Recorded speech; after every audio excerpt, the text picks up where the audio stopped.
Oi, galera, tudo bem? Então, hoje nós vamos trabalhar um pouquinho sobre o grafite. A origem, características principais representantes, que é o cobra e os gêmeos. A humanidade explora a pintura artística em paredes desde a arte rupestre. Contudo, as opiniões divergem, pois há quem acredita que o grafite seja vandalismo e outros o classificam como arte, revelando a necessidade de debatermos esse tema sobre o que é grafite. Quem vive nos grandes centros urbanos pode encontrar os grafites com certa frequência, tomando proporções cada vez maiores. O grafite se impõe nos muros das cidades, dispensando a necessidade de se expor em galerias.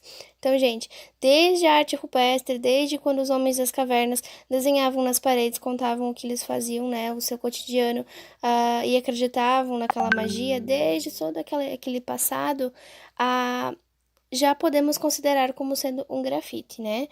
Ah, e isso foi evoluindo durante os anos e temos o que a gente tem hoje. O que é grafite, então? Grafite é uma forma de expressão artística que utiliza locais públicos, muros, paredes de grandes edifícios e até o chão como tela. O grafite é uma inscrição caligrafada ou desenho pintado sobre um suporte que não é para essa finalidade. É uma forma de protesto popular através da arte. A palavra grafite significa escritas feitas com carvão. Era comum entre os romanos escrever com carvão palavras de protesto nas paredes de suas construções. Então, gente, é importante ressaltar duas coisas. Primeiro, a diferença entre grafite e entre pichação. Pichação é aquilo que não tem autorização para ser feita e ela visa denegrir alguém ou alguma coisa ou com palavras de ofensa nesse sentido. Enquanto o grafite, ele é desenho, ele é pintura, ele é expressão artística, ele se apropria da arte como uma forma, podendo sim criticar algo, como também só expressar alguma forma de arte. Ok? E a segunda coisa, então, é que desde lá de Roma, então, eles já escreviam com carvão palavras de protesto nas paredes de suas construções, que isso também já se caracterizava como um grafite. O grafite está ligado diretamente a vários movimentos, em especial ao hip hop. Para esse movimento, o grafite é a forma de expressar toda a opressão que a humanidade vive, principalmente os menos favorecidos. Ou seja, o grafite reflete a realidade das ruas. Tal como conhecemos, a história do grafite remonta ao final dos anos de 1960 e início dos anos de 1970 em cidades como Paris e Nova York, locais que começaram a mostrar em suas paredes as primeiras obras de artistas anônimos que buscavam se expressar. Então, gente, quando diz ali, reflete a realidade das ruas. Por quê? Porque as pessoas assim como o hip hop, né? O hip hop surgiu com os moradores de rua, com pessoas que tinham uma classe média baixa, né? Porque eles queriam encontrar uma forma de se expressar através da arte. Então, o hip hop ele foi uma das formas também de dança que eles utilizaram para duelar entre os grupos que tinham antigamente. Então, eles faziam batalhas de hip hop para ver quem era melhor, ao invés de ficar brigando, né? Então, o hip hop veio para isso, assim como o grafite. Ele veio para que as pessoas com menos favorecidas, né, pudessem se expressar também na sociedade, tivessem voz. História da arte do grafite. Como dissemos, duas das maiores metrópoles mundiais foram o cenário para o nascimento dessa arte urbana, Paris e Nova York. No entanto, há relatos de que o Império Romano, há mais de 2000 anos, alguns muros de Roma já ostentavam pinturas que criticavam políticos. Em imagens cheias de ironia em Pompeia, ainda é possível encontrar muros com pinturas que simbolizavam um protesto. Então, gente, desde lá de Roma, do Império Romano, as pessoas já se expressavam, já demonstravam a sua insatisfação frente a algum fato que tinha acontecido. Onde surgiu o grafite? Foram durante os anos 60 e 70 do século passado que trouxeram os ideais do grafite, com temas da transgressão e da contracultura, um movimento que criticava e questionava a cultura determinante de uma cidade. Essas características embasaram o movimento e existem até hoje na atualidade. Assim, é possível pensar em onde e como surgiu o grafite nessas cidades, mas não conseguimos, por exemplo, atribuir nomes aos seus principais expoentes, pois ainda se tratava de uma arte considerada marginal.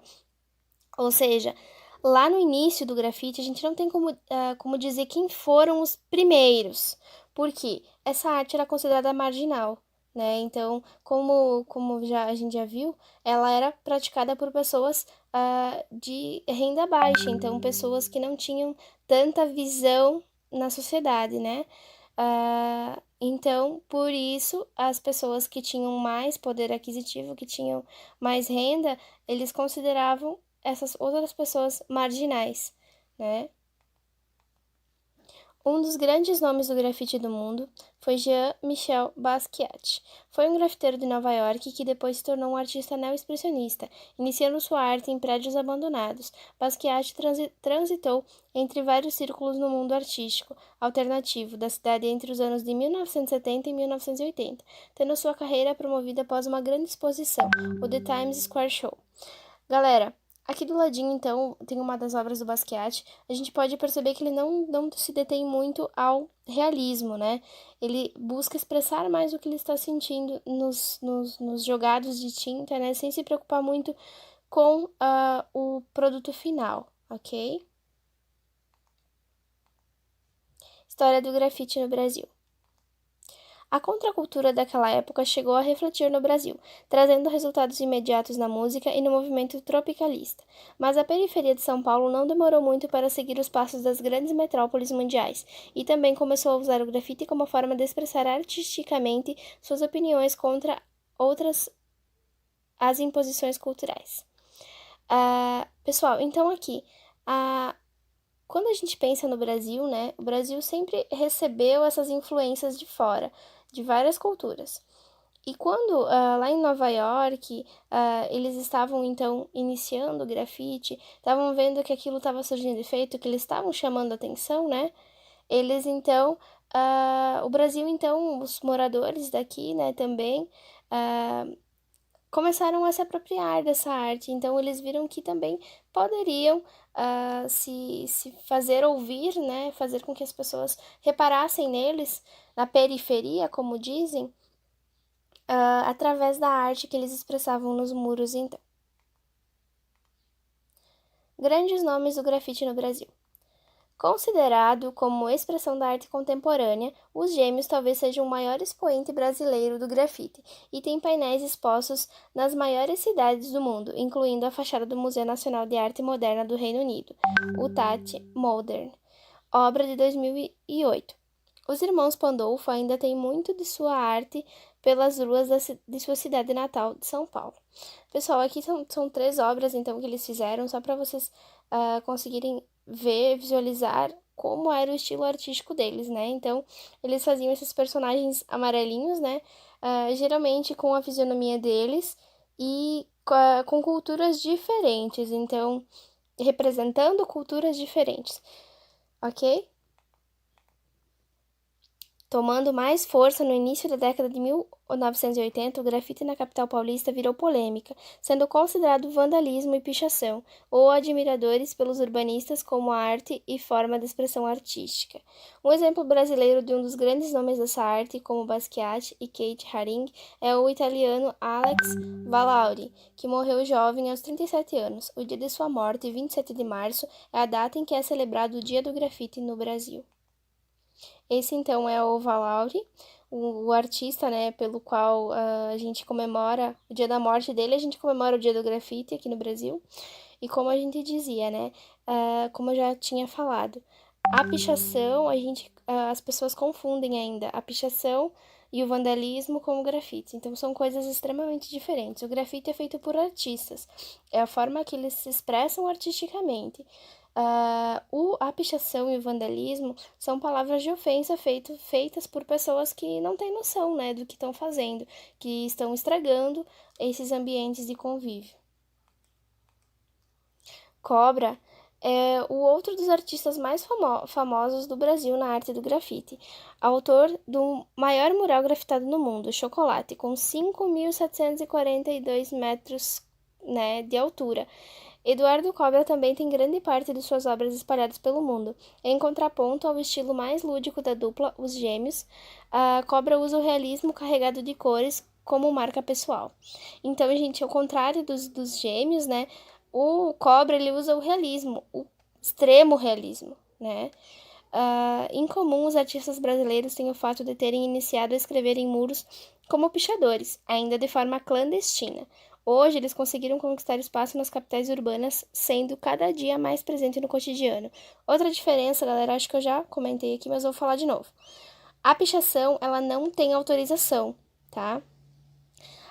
Enquanto o grafite, ele possui autorização. Então, eu sou dona de um prédio e eu quero que o Cobra faça um grafite na parede do meu prédio.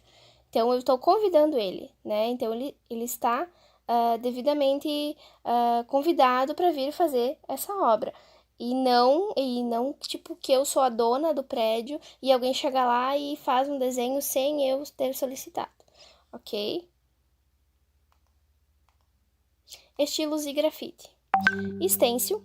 Esse formato é caracterizado pela rapidez com que pode ser feito. Basta pintar os espaços ocos na cartolina que faz o contorno da imagem. Geralmente a superfície onde o stencil é feito é pequena. Aqui então tem duas imagens, né? Primeiro a do stencil, né? Que é o stencil consiste, né, na pintura das partes vazadas da folha. E aqui do lado tem uma obra que foi feita com o stencil, ok? Bombe. É o mais comum em Sampa, caracterizado pelos desenhos e formatos rápidos em paredes, vagões de trens, portas de garagem, entre outras superfícies. O bombé é mais conhecido por ser feito em paredes ilegais. Então aqui, ó, a gente pode ver que o bombe, ele é aquela letrinha gordinha, né? Aquela letrinha junta e gordinha. Beleza? E o 3D. Apesar de ser um tanto quanto explicativo, pode-se dizer que esse formato, que tenta dar a impressão de algo tridimensional, é relativamente novo no grafite. Olhando para essas imagens, né? Então não tem nem o que falar. O 3D, né? Parece que aquilo sai da parede ou parece que a gente vai cair dentro do buraco, como é o caso ali daquela que está no chão. Então são obras de arte magníficas, né? Que a gente perderia um bom tempo olhando, tentando encontrar onde é que está o sentido de ser só uma pintura, né? Contextualizando, então. O grafite, gente, reconstituindo, né? Ele pode ser, então, considerado vandalismo quando ele não é autorizado, né? E quando ele representa palavras de ódio, de ofensa. Então, ele vai ser vandalismo e pichação. E quando ele é autorizado, né? E ele expressa por meio da arte, né? De forma artística, então ele é considerado grafite. Existem outras formas, outros estilos do grafite, mas que não há necessidade de ver isso agora, ok? Tópicos para a próxima aula, então. Frida Kahlo e Vicky Muniz. Até a próxima aula. Beijo!